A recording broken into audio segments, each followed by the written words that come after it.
नमस्कार, मैं अंशुमान गौड़ आज की इस कक्षा में आपका स्वागत करता हूं।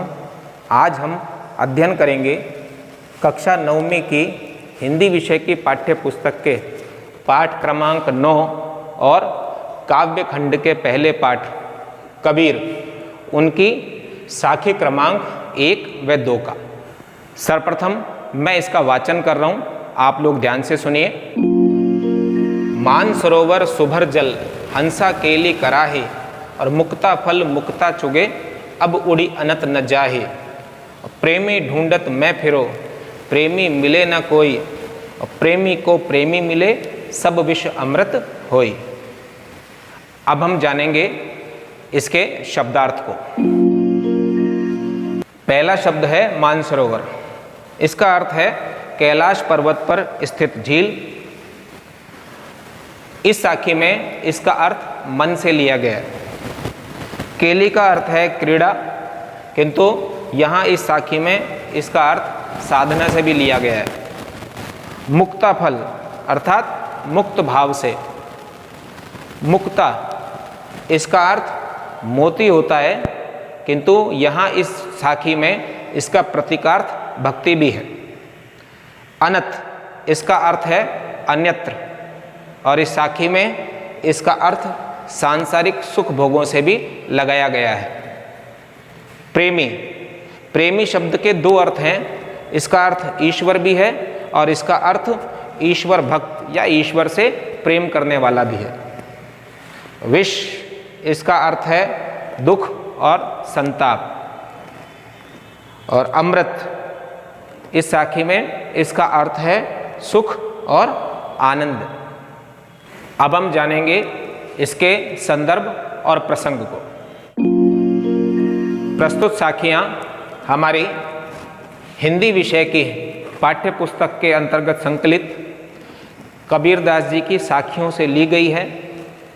इसके रचयिता प्रसिद्ध संत कवि कबीरदास जी हैं। इन साखियों में कबीरदास जी परमात्मा की साधना के आनंद की चर्चा कर रहे हैं, तथा साथ ही वो ये भी कह रहे हैं कि यदि हम ईश्वर की भक्ति के प्रति अपना मन लगा लेते हैं तो फिर हमें जीवन में सुख और आनंद की प्राप्ति ही होती है। जीवन का सारा दुख और संताप वो चला जाता है। इन साखियों में कबीरदास जी ने परमात्मा की साधना में मिलने वाले आनंद की बात कहते हुए साथ ही ये कहा है कि परमात्मा की साधना से जीवन का सारा दुख और संताप मिटकर हमें सुख और आनंद की प्राप्ति होती है।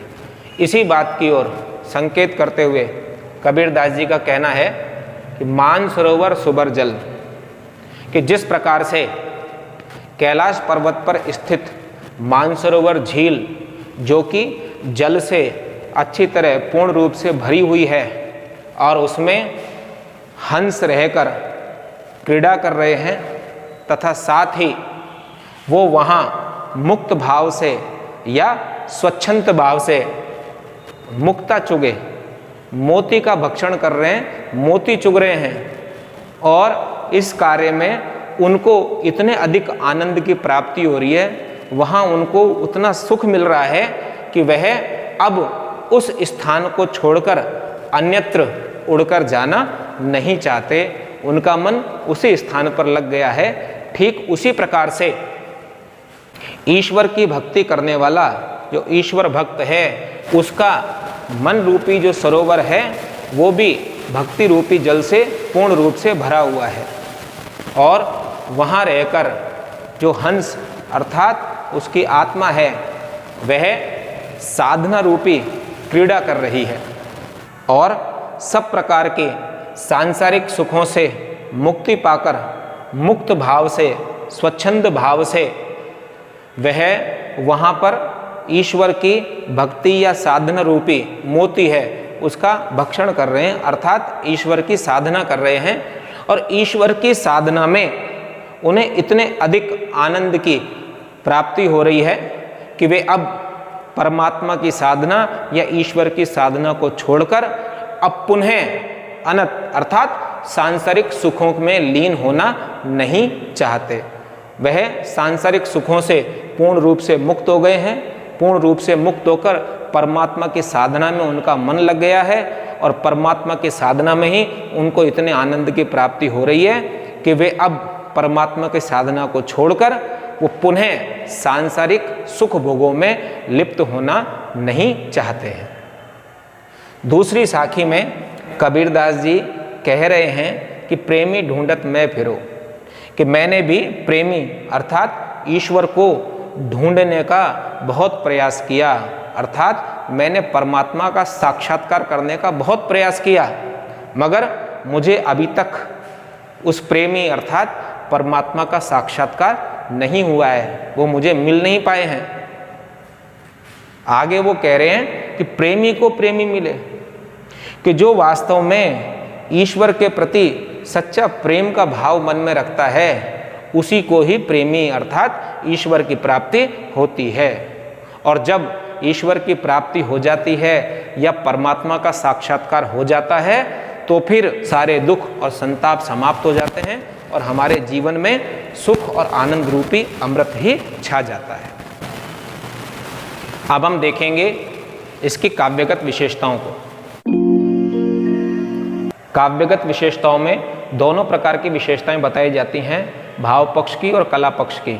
यदि हम भाव पक्ष की दृष्टि से विचार करें तो हम पाएंगे कि कबीरदास जी ने परमात्मा की साधना में मिलने वाले आनंद की ओर संकेत किया है तथा ये कहा है कि परमात्मा की साधना में ही जीवन का सब दुख और संताप मिट सकता है और जीवन में सुख और आनंद की प्राप्ति हो सकती है।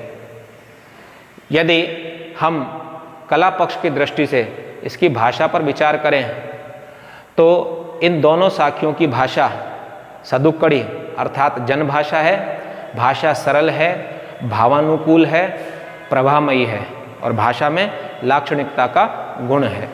यदि अलंकार की दृष्टि से हम विचार करें तो केली कराही इसमें कै वर्ण की आवृत्ति हुई है, अब अनथ इसमें ए वर्ण की आवृत्ति हुई है।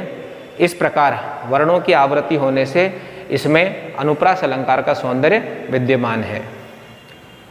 मुक्ता फल मुक्ता चुगे, इस पंक्ति में हमको यमक अलंकार के दर्शन होते हैं तथा साथ ही प्रेमी को प्रेमी मिले, इसमें प्रेमी शब्द 2 बार आया है किंतु प्रत्येक बार उसका अर्थ भिन्न होने के कारण से यहाँ भी हमको यमक अलंकार के दर्शन होते हैं। इस प्रकार हम कह सकते हैं कि इन साखियों में हमें अनुप्रास और यमक अलंकार का सौंदर्य दिखाई देता है। यदि हम शैली की दृष्टि से विचार करें तो इन साखियों में उपदेशात्मक शैली है। यदि छंद की दृष्टि से हम विचार करें तो इसमें दोहा छंद का प्रयोग हुआ है। छंद की यति गति प्रशस्य है तथा उसमें गेयता और संगीतात्मकता का गुण है। इस प्रकार आज हमने कबीरदास जी की इन दोनों साखियों के शब्दार्थ, संदर्भ, प्रसंग, भावार्थ और इनकी काव्यगत विशेषताओं का अध्ययन किया। मुझे पूर्ण विश्वास है कि ये आपके लिए अत्यंत उपयोगी रहेगा। यदि आप कबीरदास जी के जीवन परिचय का अध्ययन करना चाहते हैं तो डिस्क्रिप्शन बॉक्स में उसका लिंक दिया गया है, आप वहाँ जाकर उसका अध्ययन कर सकते हैं। धन्यवाद।